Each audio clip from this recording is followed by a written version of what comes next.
High বন্ধুরা, সবাই কেমন আছো? আজ আমি যাচ্ছি যাদবপুরে। দেখো, সেখানে চৈত্র সেল হয় প্রতি বছর। বেশ ভালো ভালো জিনিস কম দামে পাওয়া যায়। সেই জন্যে আমি কিছু কেনাকাটার জন্যে বেরিয়েছি আজকে। বেশ অনেক কিছুই কিনেছি, সেগুলো সব আস্তে আস্তে তোমাদেরকে ভিডিওর মাধ্যমে আমি দেখাবো। এই যে দেখো, এই একটা শর্ট কুর্তি কিনেছি, তারপরে এই আবার একটা টপ কিনেছি, বেশ সুন্দর কাজ করা হলুদ রঙের একটা কুর্তি। তারপরে এটা কিনেছি একটা টপ, সব খুব সুন্দর সুন্দর দেখতে। দেখো, কালো রঙের টপ। এটাও দেখো একই প্রিন্টের, শুধু কালারটা আলাদা।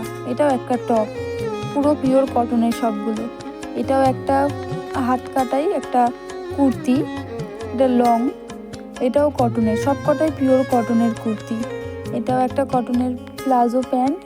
আমি পরাতে যাই তো, তাই এগুলো খুব সুবিধা হয় গরমে পরার জন্য, বেশ কমফোর্টেবল। এটা দেখো আবার কি সুন্দর পকেট আছে। প্রত্যেকটা প্রিন্টই খুব সুন্দর, পছন্দ হয়েছিল আমার, তাই নিয়ে নিয়েছিলাম সবগুলো। এই একটা কুর্তি দিদির জন্য কিনেছি আমি, এটাও কটনের। এই একটা টি শার্ট, এটা আমার জামাইবাবুর জন্যে। আর এই একটা স্যান্ডো গেঞ্জি, গরমে এগুলো খুব ভালো পরার জন্য। আর এই একটা জুতো কিনেছিলাম, আমি কলেজে যাই, সেই জন্য আমার খুব সুবিধা হবে এগুলো পরতে। আর এই হলো, আমি ফেরার সময় আসছিলাম এই পাটুলি থেকে, সেখানকারই একটা সুন্দর, দেখো গাছটা কি সুন্দর সাদা ফুলে পুরো ভরে ছিল। আর এই যে ফ্লাইওভারটা নতুন তৈরি করেছে পাটুলির ওইখানে, ওখান থেকে এই ভিডিওটা আমি তোমাদেরকে দেখাচ্ছি। কি সুন্দর লাগছে না, আলো ঝলমলে চারিদিকে।